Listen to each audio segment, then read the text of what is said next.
Lightroom also has a great tool to defeat red eye, and I've got an image here which I'm going to open up into the develop module, and I think the first thing we need to do here is to get the image enlarged. So I'm going to hit the Z key to do that, and if the image didn't open up in the right place, of course, I can use the hand tool to drag around, or the little square up in the navigator.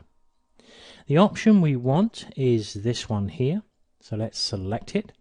We get a little tip here: drag from the center of the eye or click to use current size. So that looks pretty big to me, but if I just click, you can see exactly what it's done, but it does give me the opportunity to put my cursor on the edge here, and I can drag these down so I can make the shape anything I want. And there you can see I can place it right in the middle, so it's probably better off to be a bit bigger, but there you go.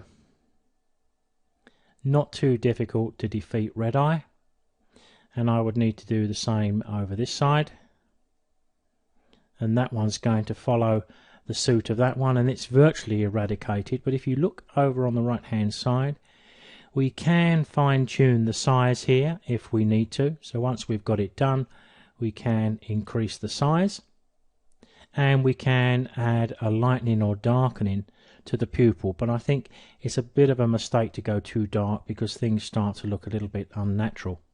But certainly that, I think, would be enough to meet most people's needs. And if I hit my Z key again and we fit the image back on screen and click done, it really is as simple as that.